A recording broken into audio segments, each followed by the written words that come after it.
Muchas gracias por la presentación y por la invitación de este centro para inaugurar este congreso que considero tiene una enorme importancia porque vamos a poner el dedo en la llaga, o bueno, ya lo ha puesto el centro convocando con este título un congreso que precisamente, como se decía en la presentación, trata de defender la verdad y ver qué lugar ocupa la verdad en el mundo actual y qué tiene que ver la corrección política. Primero, intentar definir eso tan etéreo, ese término etéreo, qué significa la corrección política versus verdad. Me parece una buena convocatoria porque realmente la confusión es grande hace mucho tiempo y en una hora, la verdad, el tiempo es justísimo para tratar de explicar cómo hemos llegado hasta aquí y por qué podemos estar presenciando un desmoronamiento, ¿no?, auténtico de la civilización occidental o de la civilización cristiana, que ha venido por fases, pero que ha adquirido una rapidez, una violencia en las últimas décadas que, desde luego, tienen que ver con este término, con la corrección política. Este término entró ya en materia directamente. Empezó a utilizarse a mediados de los años 70. Es importante contextualizar cuándo y por qué ocurre. Al principio, naturalmente, tiene una connotación positiva, corrección política. Bueno, parece como que buscaría el que en política todos los agentes se comporten correctamente. Pero en realidad, en la práctica, de la palabra corrección podríamos tomar una de sus acepciones, que es corregir. Y la corrección política se ha utilizado más que nada, no siempre, pero en general, como una censura. Una censura solapada, si se quiere, cada vez menos, pero solapada en un principio, para acallar voces que en las corrientes de pensamiento de aquella época ya se iban imponiendo de manera rápida y en contradicción abierta con todo lo que había sido el pensamiento general en Occidente, con todas las corrientes de pensamiento que ha habido, con todas sus divergencias. Podríamos decir que existía un cierto consenso, aunque naturalmente, si queremos llevar el asunto más lejos, intentaré hacer algún apunte hacia atrás también. Había habido ya dos Españas, se ha hablado mucho de ellas, dos Europas, evidentemente, y tendríamos que arrancar de la Ilustración, pero eso lo haré más tarde. ¿Qué duda cabe? En Europa no hay un pensamiento único, ni mucho menos, y se ve con claridad desde Lutero. Aquí estamos hablando ya de relativismo, que es uno de los temas que quiero desarrollar, ¿no? La libre interpretación que Lutero propone, bueno, que propone o impone, ¿no? Naturalmente es un primer paso decisivo hacia ese relativismo moral, porque quien decide lo que está bien y mal es el que lee la Biblia. La Sagrada Escritura es completamente ajena al magisterio. Lo interpreta el que lo lee. Eso, el que no ve ahí un paso, yo diría que el paso inaugural hacia la corrección política, no, hacia el relativismo, es que no han analizado quizás suficientemente. Después de esto, que además también se relativiza el valor del pecado, de la culpa personal, porque desaparece el sacramento de la penitencia.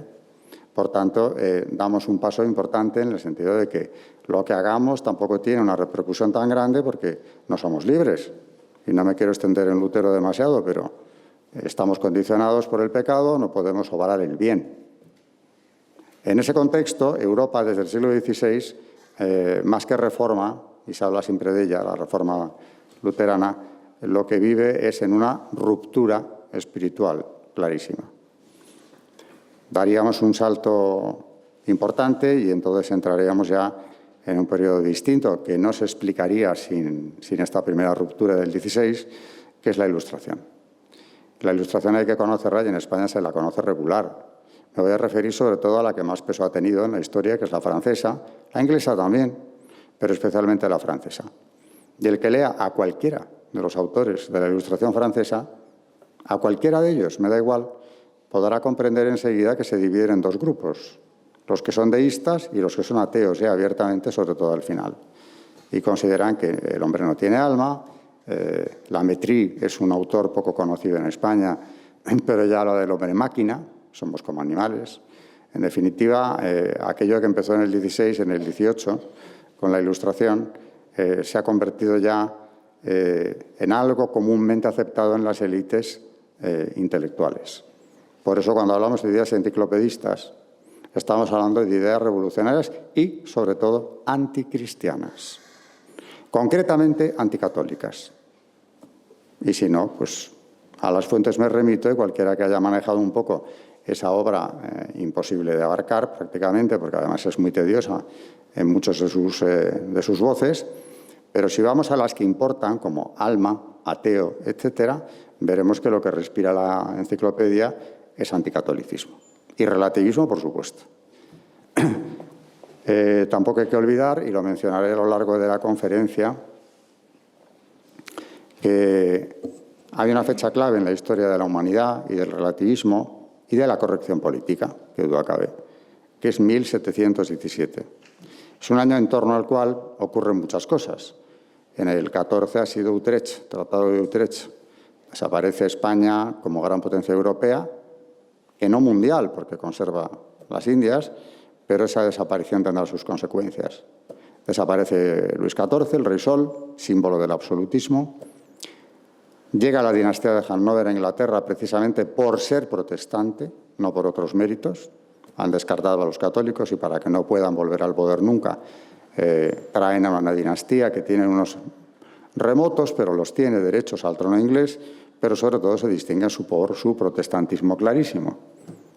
Y nace la masonería, precisamente en el 14 es Utrecht y en el 17 tenemos el nacimiento de la masonería, sin la cual no podríamos entender para nada lo que es el relativismo moral. ¿Por qué? Porque partimos de un sincretismo masónico. Hay quien, como el cardenal Rabasi, ha vuelto a llamar recientemente al diálogo con la masonería, como si eso no se hubiera producido ya en los 70, durante años, por cierto, y ha querido ver puntos de unión entre la secta y la Iglesia Católica por aquello de que creen en un Dios depende cuál, porque el gran arquitecto del universo, vaya usted a saber quién es para cada uno de los masones, a eso no están obligados. Eso cuando se les exige creer en algo. En definitiva, lo que han potenciado es el sincretismo, el panteísmo, algo mucho peor que todo esto, que no hay tiempo de explicar, que es la gnosis, un conocimiento oculto que ellos van a brindar, que se inicia en ella. Pero, en definitiva, es evidente que el relativismo moral ha tenido ahí un empuje importante a través de las logias durante toda la modernidad, concretamente durante la Edad Contemporánea. Bueno, estos serían los elementos con los que llegamos a una revolución en la que sí quiero entrar con un cierto detenimiento mayor, que es cuando la corrección política empieza a hablarse de ella, empieza a utilizarse, y veremos cómo se utiliza, para qué. El término, digo, empieza a utilizarse en los 70, suena bien, incluso hay alguna sentencia de la Corte Suprema de Estados Unidos que invoca la corrección política precisamente como norma de convivencia y de defensa de las minorías discriminadas, por su etnia o por cualquier otra razón. Desde ese punto de vista, pues la corrección política tiene, digamos, como término buena prensa durante unos años. Empieza a perderla, y justificadísimamente, hacia los años 90. Pero claro, antes de seguir, si el término procede de los 70, tengamos en cuenta que esa es la década en la que se está imponiendo, y además a gran velocidad, toda la ideología de la revolución cultural y sexual de los años 60, que no ocurrió por casualidad. El Mayo francés sería un momento el más visible de esa revolución, pero viene de atrás y tendríamos que buscar su origen en el mundo académico, no porque los estudiantes se levantaran, sino porque sus profesores les incitan a hacerlo. Entonces hay que ir a ver quiénes son. Y el peso que indiscutiblemente tiene la Escuela de Frankfurt en ese levantamiento, en esa revolución de los 60, es decisivo.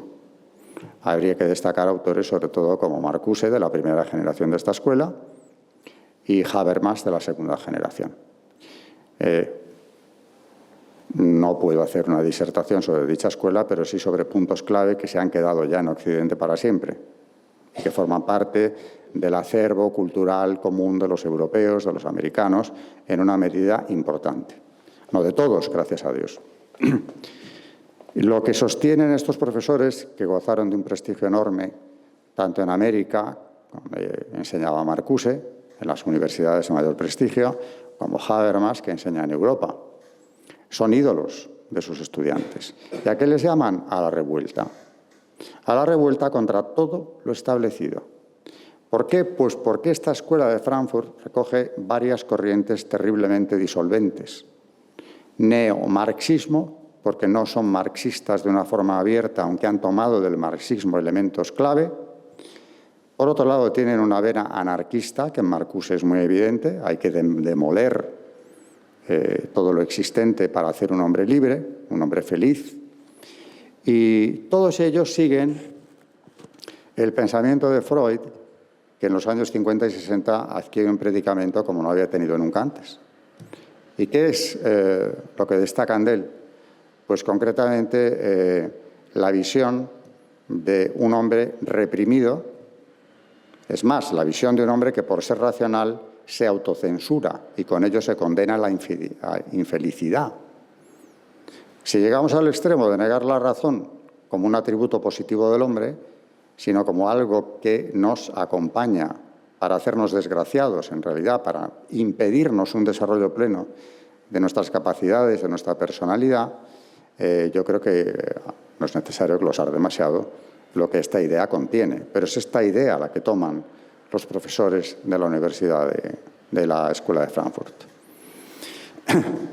Bueno, conclusiones de toda esta mezcolanza. Allá por los primeros años 60 ya, lo que se enseña en las universidades de mayor prestigio por parte de estos sacrosantos profesores, símbolos de toda una cultura, de toda una época, es que el hombre está colonizado, que es un término de ellos, concretamente de Habermas.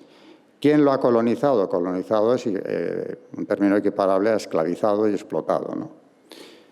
Las instituciones, empezando por el Estado, por supuesto, siguiendo por la Iglesia, no digamos, pero lo que es más grave, si cabe, la familia.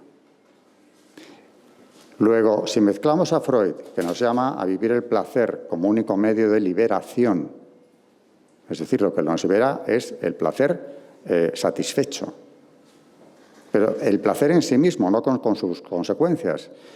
Por eso la Escuela de Frankfurt lo que llama es, y lo consigue, a un divorcio pleno entre sexualidad y reproducción en el ser humano.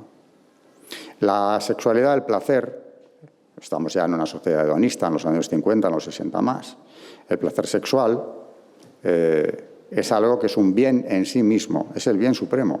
¿Por qué? Porque es liberador. Sin embargo, tiene un problema y es que puede traer consecuencias nefastas, que es el hijo.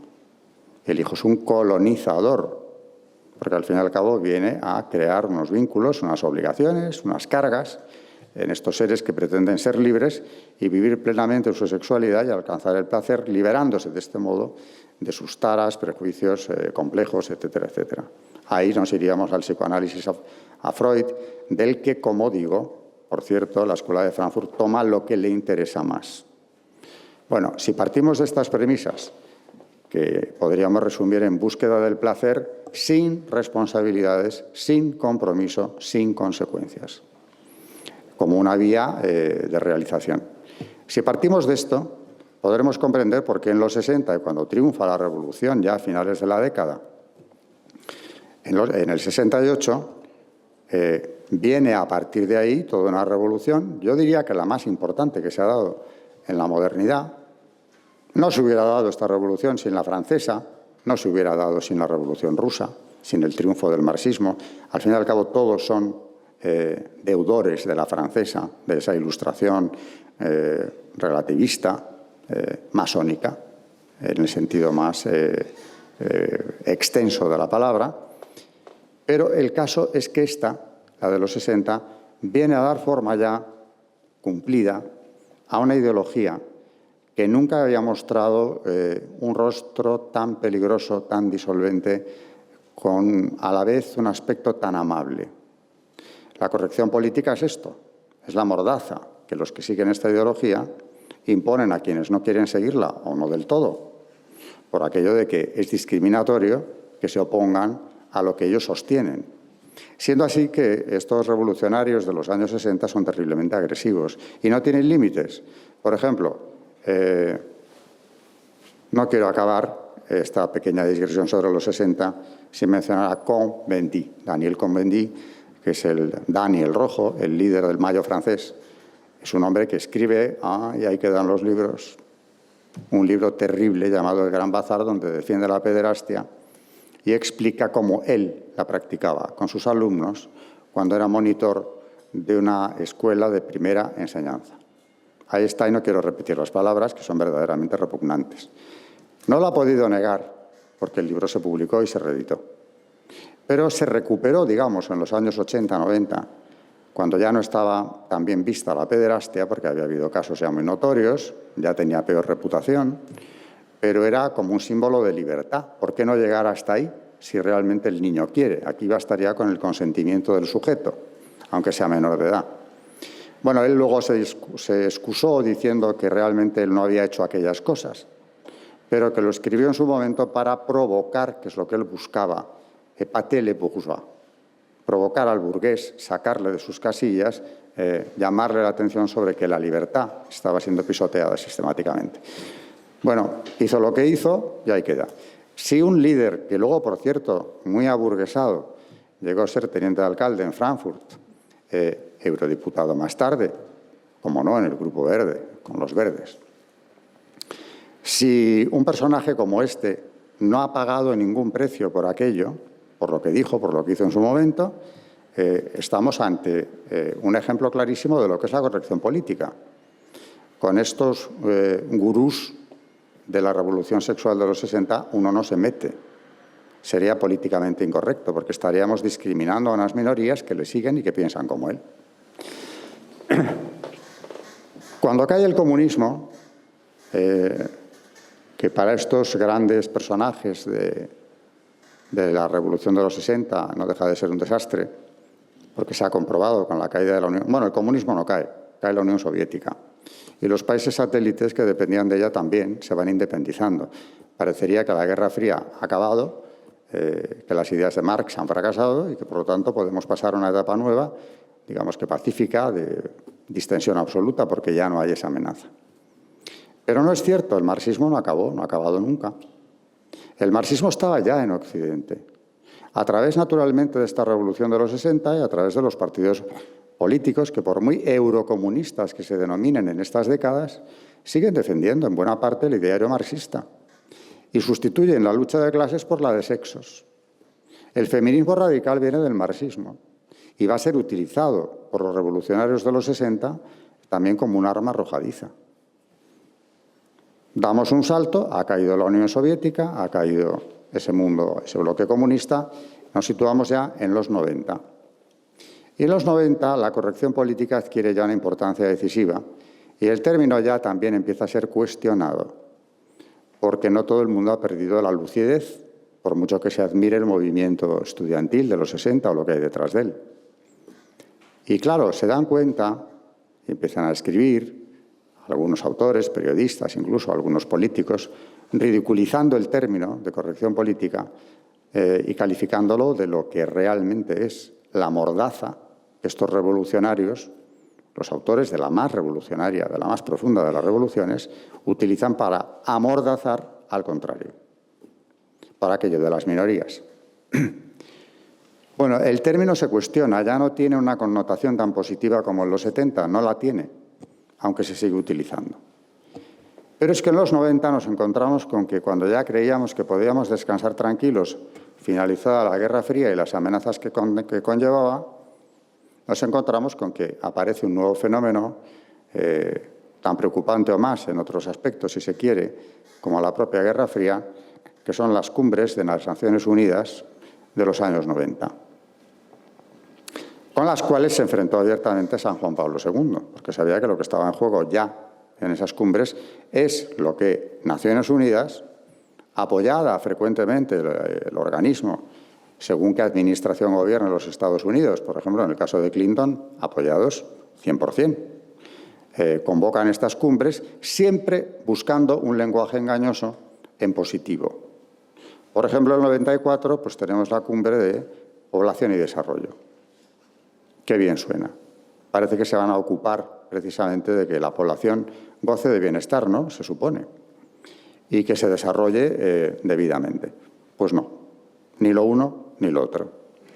En esta cumbre del Cairo, la del 94, ya es muy significativo que nombraran secretario de la misma a un personaje como Fred Say, el doctor Say, representante de Ghana y uno de los cofundadores de Planned Parenthood. Pues si vamos a hablar de población y ponemos al frente de la cumbre, ya desde la preparatoria, a quien es uno de los artífices principales de la mayor central abortista del planeta, vamos mal. Y aquí querría hacer un apunte. Ya se ven o se atisba lo que hay detrás. Naturalmente, Fred Say, como Planned Parenthood, tuvo un apoyo incondicional de los Rockefeller, familia que en la historia de la masonería es inevitable mencionar una y otra vez, y que a través de sus compañías farmacéuticas tienen un negocio magnífico. Por eso se autofinancian mutuamente. El propio gobierno norteamericano, la Unión Europea, cuando el gobierno norteamericano no financia debidamente a Planned Parenthood, no hay problema, es la Unión Europea quien toma el relevo. Pero detrás están las compañías en cuestión y no me atrevería a decir si superan en ingresos los Rockefeller con las farmacéuticas lo que facturan o si todavía el petróleo le da más dinero que las farmacéuticas. En cualquier caso, hay intereses materiales. Pero yo creo que estos, siendo importantes, son casi quizá lo de menos. Más grave es la ideología que se quiere imponer ya como un ideario aceptado en amplios sectores de la sociedad occidental. Bueno, en el 94, lo que la cumbre del Cairo trata de establecer es, pues nada menos que un cambio radical en la familia. Ya el borrador es muy inquietante porque habla de que hay que cambiar los esquemas. Por ejemplo, el modelo de familia deseada. Y ese término es muy preocupante porque nos está hablando de un lavado de cerebro. No es cambiar el modelo de familia, sino de familia deseada. Es decir, las ideas de lo que una buena parte de la población mundial tenía todavía como un objetivo muy deseable o la máxima aspiración, crear una familia, algo muy natural en el ser humano, ¿no? Si cambiar el modelo de familia deseada es un objetivo de la cumbre del Cairo, nos da también la receta para conseguirlo. Y habla, sin ningún reparo, de que esto hay que hacerlo a través de los medios de comunicación. A través, sobre todo, de algo como el entretenimiento, utiliza esta palabra. Por lo tanto, insta a los gobiernos a utilizar las series de radio, televisión, cine, subvencionándolas, por supuesto, a las que lo hagan, y que introduzcan esta nueva ideología. Estoy hablando de lo de redefinir la familia, definir los distintos modelos de familia, como si no hubiera uno, sino múltiples. Una familia puede ser hoy en día cualquier cosa, cualquier agrupación humana, del tipo que sea, además.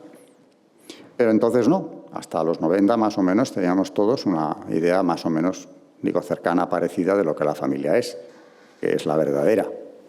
Bueno, pues para cambiar ese modelo, para redefinir el entretenimiento, la cultura, incluso hablan de hacer adaptaciones del teatro clásico.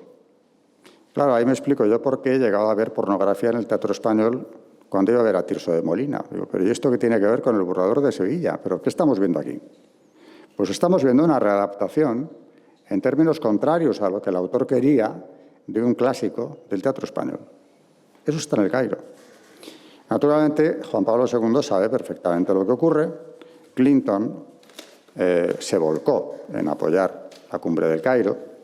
En parte fracasó porque le salió mal uno de los personajes clave que intervenían, Benazir Bhutto, que parecía idónea, una mujer de origen musulmán, de un país además como Pakistán nada menos, pero que se dedicaba a la política, es decir, una transgresora, podríamos decir.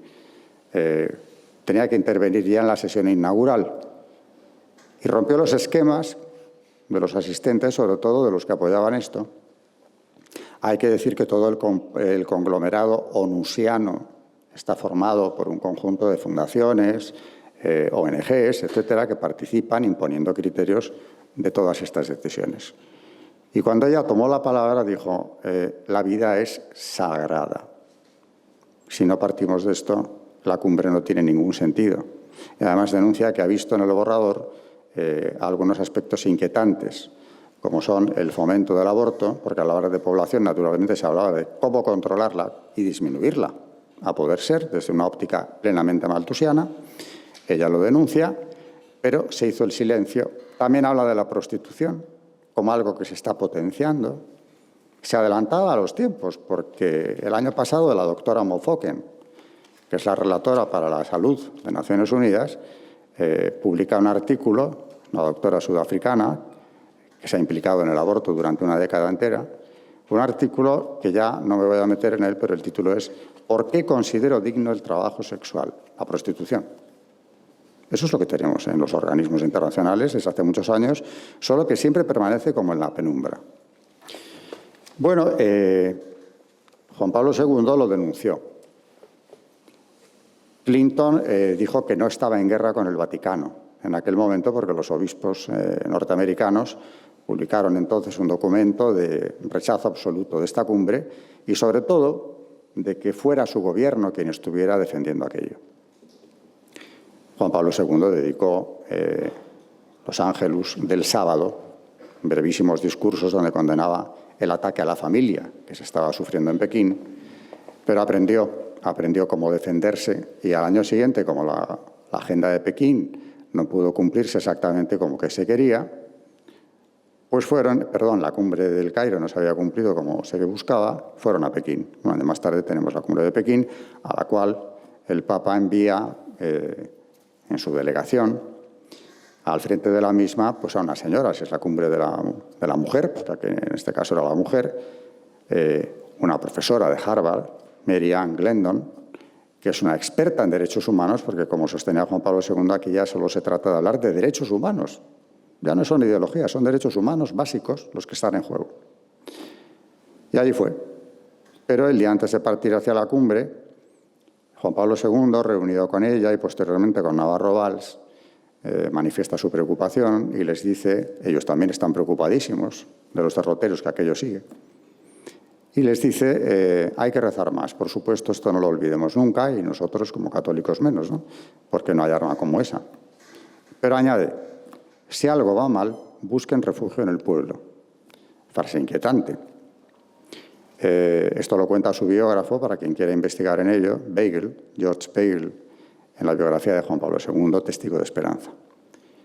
Cuando van a Pekín, la delegación del Vaticano comprende que efectivamente el debate, lo que se está hablando en la cumbre, no se publica ni una sola línea. En prensa aparecían los aspectos folclóricos y externos, el debate no.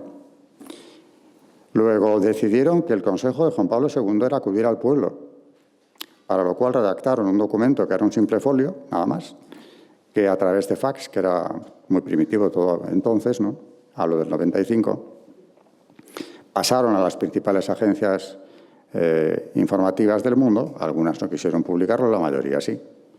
Y claro, esa semana hubo interpelaciones a los gobiernos que habían mandado delegaciones allí, en los cuales los grupos parlamentarios preguntaban, ¿pero ustedes de qué están hablando? ¿Qué mandato tienen para hacer esto? Además, ¿representa esto los intereses de la nación? ¿O representa los de nuestros gobiernos? Tenemos que saberlo. Bueno, no consiguieron tampoco exactamente lo que buscaban, pero entonces siempre hay una segunda oportunidad, o una tercera, o una cuarta. En 2001 se reúnen los comités de derechos humanos de Naciones Unidas en Ginebra y sacan adelante el tratado de los comités. Claro, ya no invitamos a nadie, son nosotros solos, los comités de los derechos humanos. ¿Y qué aprueban? Pues que hay que eliminar, lo dicen veladamente, la injerencia de los padres en materia de salud y educación de los menores. Han creado para entonces toda una serie de nuevos derechos. Cuidado, atención, este término es importantísimo y no tan conocido, los nuevos derechos. ¿Qué derechos son esos? Sexuales y reproductivos. Es decir, lo que buscaban los de la Escuela de Frankfurt. Libertad sexual, promiscuidad absoluta. Y en cuanto a lo reproductivo, que suena bien, es lo contrario. Es como no tener hijos que sean el estorbo que uno no buscaba cuando gozaba de esa liberación sexual. De manera que el aborto seguro, que es un término que se repite hasta la saciedad, es uno de los objetivos a conseguir.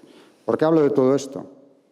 Porque de aquí viene, o de aquí se empieza a implementar en las legislaciones, bueno, en los años siguientes, ya en este siglo sobre todo, ¿no? Por delante, uno de los adelantados fue el Gobierno español, con Rodríguez Zapatero, la ideología de género en todos sus aspectos. ¿Qué ha ocurrido? Que lo políticamente correcto es no atacar esa ideología de ninguna de las maneras. Pero ya estamos un paso más adelante, que es ya a lo que voy a dedicar la segunda mitad o casi el final de la conferencia, ¿no? Si se trataba de respetar a las minorías, no agredir al que es distinto o al que está en riesgo de exclusión, utilizando un término manido de los políticos, eso ha pasado a la historia. Porque ya en el siglo XXI lo que nos hemos encontrado es con una legislación férreamente impuesta en la cual, desde que existe el delito llamado de odio, te pueden procesar por cualquier cosa. Ya no tienes que ser políticamente correcto o incorrecto. Con que digas algo contrario a lo que ellos suponen que es la corrección política, puedes ir a la cárcel. Como estamos viendo, por ejemplo, ahora que está sobre la mesa la cuestión de quienes acuden a los abortorios simplemente a hablar con las mujeres que van allí para intentar que no cometan el asesinato en cuestión. Cárcel. No se andan con medias tintas. De modo que estamos entrando ya de lleno en una verdadera tiranía que engloba muchas cosas. Por ejemplo, es políticamente correcto hoy en día aceptar las tesis en historia del Frente Popular, me refiero al del 36, no al de ahora, que viene a ser heredero directo de aquel, y ya están preparando, bueno, está ya preparada. Ahora hay que debatirla, la ley de la memoria democrática, que nos impondrá el discurso, naturalmente, del Frente Popular de los años 30. A eso van. Con lo cual desaparece la libertad de expresión, la libertad de cátedra, y los jóvenes del futuro, los de ahora mismo, vamos, tendrán que aprender lo que un conjunto de gobernantes, que además no representan realmente a la mayor parte de la ciudadanía, quieren que estos aprendan. Lo que nos lleva a la China de Mao Zedong o a la Rusia de Stalin. Exactamente eso. Y seguimos hablando de corrección política. Y la corrección política se refugia siempre detrás de ¿qué?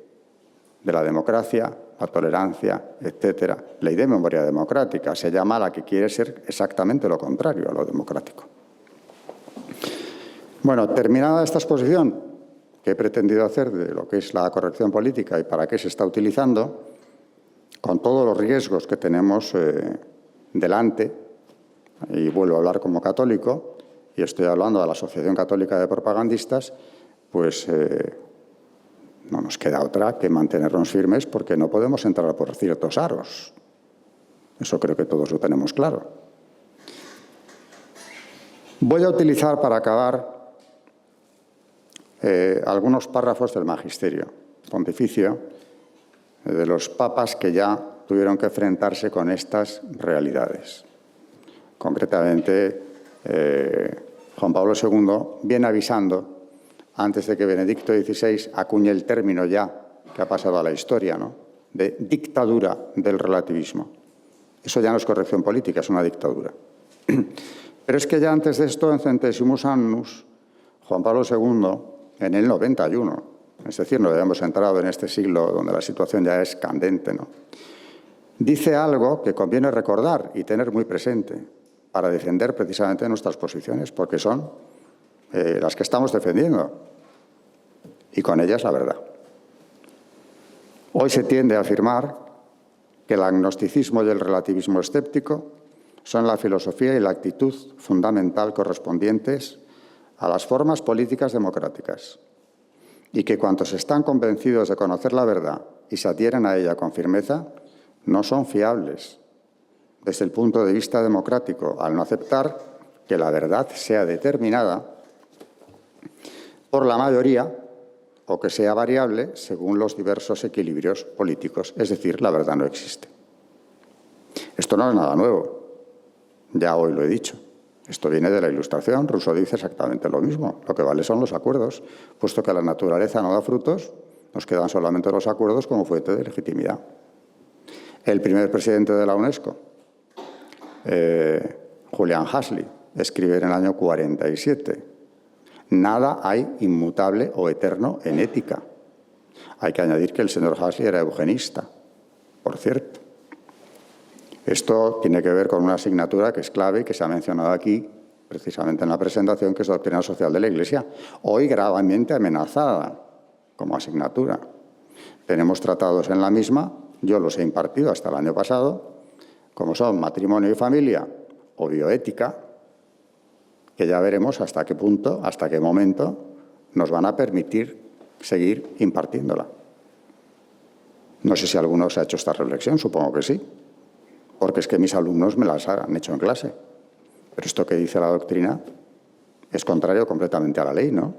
Ah, pues para eso ha valido la corrección política. Terminando la cita de San Juan Pablo II, en Centesimus Annus, añade que hay que observar que si no existe una verdad, la cual guía y orienta la acción política, entonces las ideas y convicciones humanas pueden ser instrumentalizadas fácilmente para fines de poder. Una democracia sin valores se convierte con facilidad en un totalitarismo, visible o encubierto, como demuestra la historia. Incuestionable, absolutamente incuestionable y profético.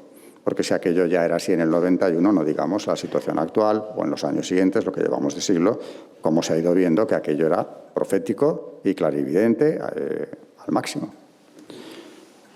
Llega Benedicto XVI, y horas antes de convertirse en Papa, en la misa por el Yendo Pontífice, 18 de abril de 2005, en aquella famosa homilía que hizo historia, dice: ¿cuántos vientos de doctrina hemos conocido durante estos últimos decenios? ¿Cuántas corrientes ideológicas? ¿Cuántas modas de pensamiento? Aquí mezcla pues todo lo que hemos ido viviendo y se va más atrás de los últimos decenios, porque habla del marxismo, liberalismo, libertinaje, que es en lo que ha degenerado, lo dice la homilía. Ese liberalismo, el colectivismo, el individualismo radical, el ateísmo y un vago misticismo religioso. Estamos hablando de las sectas. A mí esto me recuerda muchísimo, ya no lo voy a citar, pero lo traía, la encíclica de León XIII, Humanum Genus, cuando dice que los frutos de la secta son muy amargos y que lo que busca realmente es destruir hasta sus cimientos todo lo que el cristianismo, toda la construcción que el cristianismo había levantado tanto en lo religioso como en lo civil. También subraya la importancia que tiene para la secta la educación. La educación es básica. Y esto ha sido algo evidente. Cualquier historiador que conozca nuestra historia, en concreto solo la de España, ¿qué pasó en la Segunda República? Lo principal, por lo primero que fueron, fue por eso, como en la Revolución Francesa, que hicieron exactamente lo igual. Las desamortizaciones, aparte de la avaricia que pueda haber detrás o de la tirria que le puedan tener al clero, que vuelva a aprovechar la ocasión para decir que es un término engañoso, ese que utilizamos todo, de anticlericalismo. No es anticlericalismo, eso es otra historia, es anticristianismo. Hablemos con claridad, pero suena mejor decir anticlerical. Bueno, en España tenemos una larga tradición de esto y siempre que han gobernado los mismos sectarios han hecho lo mismo. Desamortizar para neutralizar a la Iglesia y que no cumpla su función. Esto se ha venido sucediendo hasta que en la Segunda República se da con toda claridad. Ley de congregaciones religiosas, no lo digo yo, lo dice el Papa reinante Pío XI. Dilectísima nobis. ¿Qué está pasando en España? Pues que han quitado a la Iglesia del medio y que además la han condenado a desaparecer a medio plazo. No me voy a meter en un tema español porque quiero seguir con un magisterio que es mucho más genérico, aunque nos afecte mucho. Para ir acabando con la famosa cita de Benedicto XVI. Esto es inapelable también. A quien tiene, dice el Papa, que no lo era entonces todavía, una fe clara, según el credo de la Iglesia, a menudo se le aplica la etiqueta de fundamentalismo, mientras que el relativismo, es decir, dejarse llevar a la deriva por cualquier viento de doctrina, parece ser la única actitud adecuada en los tiempos actuales. Parece que está repitiendo las ideas de Juan Pablo II, dándole forma. Se va constituyendo, y aquí viene el cambio, una dictadura del relativismo, que no reconoce nada como definitivo y que deja como última medida solo el propio yo y sus antojos. La gnosis antropocéntrica masónica. Benedicto XVI vuelve a hacer historia y vuelve a tomar el tema. Todo esto digo porque todo esto que estoy leyendo está bajo el amparo de la corrección política a día de hoy. Todo esto que está diciendo de defender la verdad es incorrecto políticamente. Estarías marginando, segregando, hiriendo al que cree en algo diferente. Si es cristiano, no importa herirle, por supuesto. Qué curioso.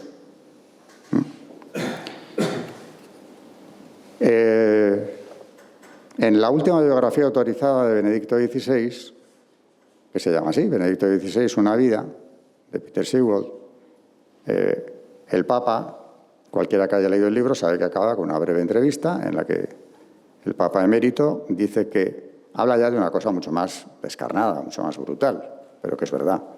Se ha constituido un credo del anticristo. Aquí ya hemos dado un paso más hacia adelante. Y es que lo hemos dado, no es que lo diga él. Algunas frases que extracto de ese epílogo de este libro. El credo del anticristo habla de dogmas anticristianos, establecidos por una dictadura mundial de ideologías aparentemente humanistas que considera auténtica amenaza para la Iglesia, es la auténtica amenaza, dice el Papa, para la Iglesia en la actualidad. Ese conjunto de dogmas anticristianos. Concreta idea algunos de los que ya venían hablando, su antecesor y él, en múltiples ocasiones. Aborto, matrimonio homosexual, incorrección política absoluta. Decir esto ahora, lo ha dicho el año pasado. O creación de vida humana en laboratorios. ¿Qué va a pasar con la bioética? Quiero decir que nosotros seguimos explicando esto. Hay que decir que, gracias a Dios, muchos alumnos que reciben mal estos tratados, cuando se les explican, Carmen Fernández de la Cigoña sabe de lo que hablo, acaban comprendiendo porque, aparte de que tienen lo que tienen dentro, ¿no? Son criaturas hechas a imagen y semejanza de Dios y todavía no han perdido la razón. Y algunos vienen de familias católicas, con lo cual tampoco les suena tan distinto a lo que han oído en casa, ¿no? Incluso uno me llegó a amonestar diciéndome que éramos demasiado condescendientes al explicar estos temas. No hablábamos de pecados mortales, por ejemplo. Hubo que explicarle lo que la doctrina intenta hacer, ¿no? Hace 100 años, fin de la cita, todo el mundo hubiera considerado absurdo el matrimonio homosexual. Y hoy, quien lo desaprueba es excluido socialmente. Esto es así, nos afecta directamente, es decir, no nos engañemos, ante un desafío realmente grave como el que no se ha vivido, no sé, habría que remontarse a esas persecuciones decimonónicas o de la Segunda República, o por qué no decirlo, el precedente más claro, cuando en Francia se cambia la religión, se prohíbe el culto católico y se inventan una que viene de las logias, ¿no? El ser supremo, el calendario republicano para irse de la era cristiana. En fin, ya un caso de ruptura abierta que se está buscando desde el poder, que no representa realmente lo que los pueblos que configuran, por ejemplo, Europa, quieren hacer, aunque ya han sido lavados mentalmente durante generaciones. Y yo terminaría con el informe MATIC, que seguramente conocerán una buena parte de los que están aquí. Se ha aprobado a finales de junio, Parlamento Europeo. Es políticamente correcto, correctísimo, porque se supone que es darle a la mujer una libertad absoluta.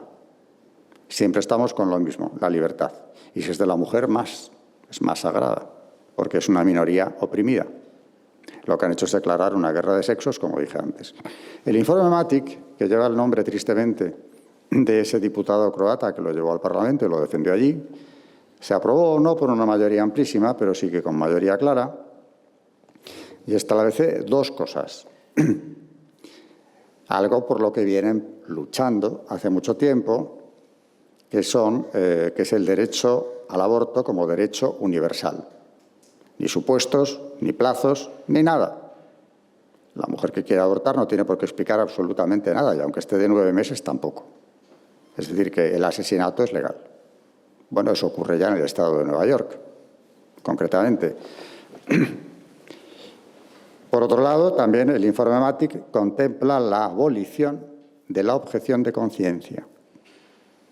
Es decir, que el médico que se niega a practicar abortos puede ser procesado, porque estaría incurriendo en una dejación de asistencia de vida, algo gravísimo en un médico, comparable con el dejar morir a un paciente porque no quiere atenderle o porque está haciendo otra cosa que le interesa más, por desentenderse de un caso verdaderamente urgente, grave, que debería haber atendido.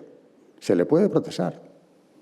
Bueno, esto de momento no, porque gracias a Dios la Unión Europea pues, aprueba resoluciones.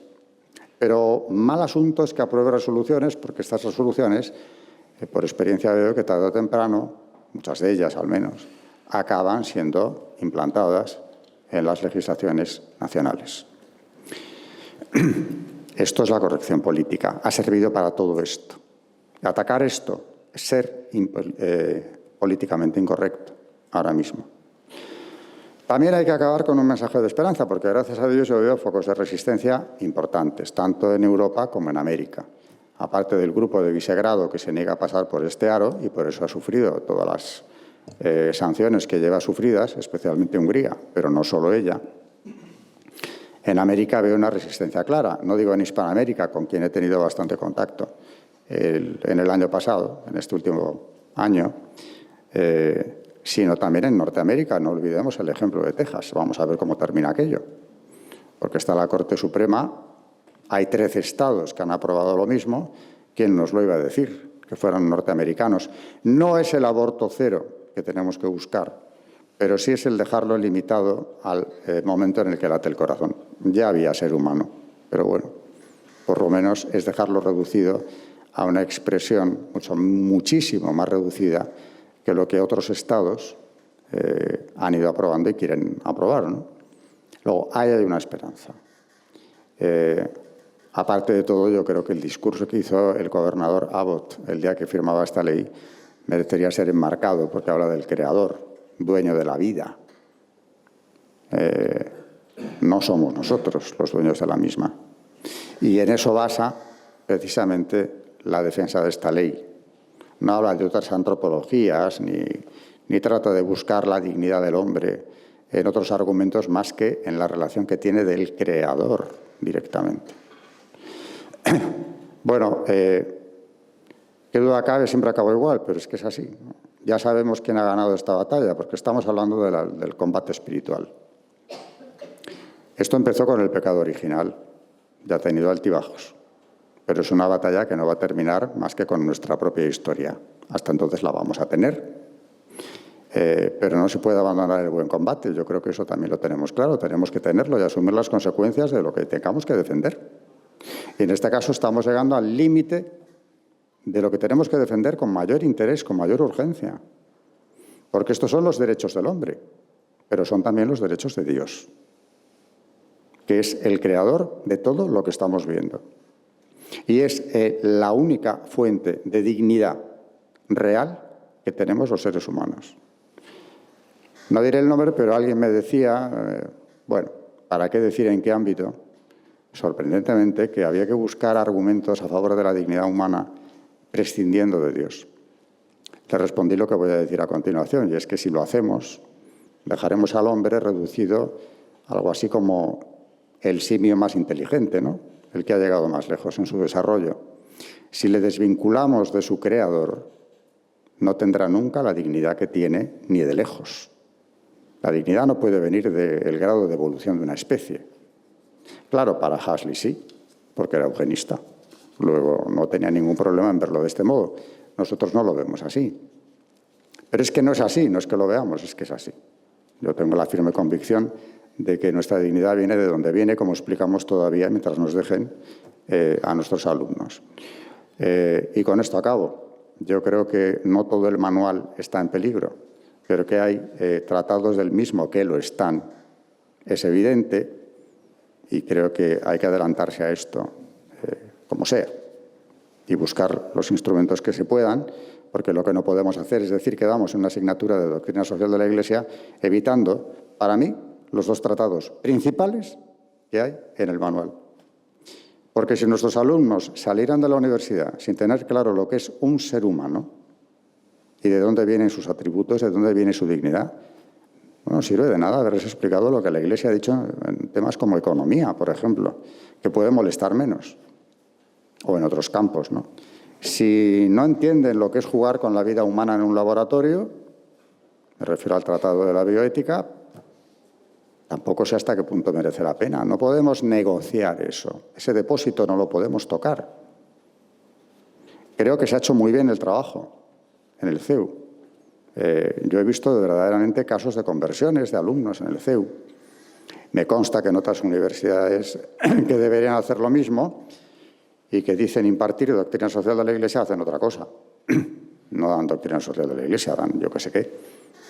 En el CEU no, porque yo he pertenecido hasta hace, bueno, de momento por unos días aún pertenezco al Instituto de Humanidades y sé cómo se ha dado la asignatura y los efectos que ha tenido en nuestros alumnos. Les han cambiado la vida, en algunos casos concretos, y podía dar ejemplos, pero se me acaba el tiempo. Ejemplos muy edificantes para mí mismo, de cómo el dar esa asignatura ha cambiado radicalmente la vida de alumnos. Una de ellas, una chica, el año pasado, pasó de ser prácticamente agnóstica de familia católica a ser, yo diría que está camino del misticismo. Y además ella me lo ha dicho, fue dando la asignatura. Volvía a oír, pero en el aula, lo que en mi casa había oído siempre. Y comprendí que era verdad. Me ha escrito unos correos que no he borrado nunca, porque creo que merece la pena guardarlos. Esto es lo que tiene sentido. Luego, estamos implicados muy directamente en esto que está ocurriendo. Y no podemos seguir jugando con la corrección política y temerla, sino que ha llegado el momento de... Bueno, había llegado hace tiempo, porque estamos hablando del 91, al hablar de Juan Pablo II, pero es que ahora ya es muy urgente plantar cara a algo que aspira, y además ahora con más visos de poder conseguirlo, a destruir la civilización cristiana, como decía ya en 1884 León XIII, por completo. Y digo que, acabo con esta idea, a riesgo de repetirme excesivamente, ¿no? Esta ha sido la mordaza utilísima que se viene utilizando desde los 70, con más intensidad en los 90 y a partir de ahora, en el siglo XXI, para callarnos una y otra vez. Los que estamos fuera del marco no somos demócratas, estamos bajo sospecha y somos políticamente incorrectos, somos los que nos aferramos a la verdad, como decía en centésimos años Juan Pablo II. Y pues no me queda nada más que añadir, con lo cual me sobran los 5 minutos que me ibas a pasar. En breve, ¿no?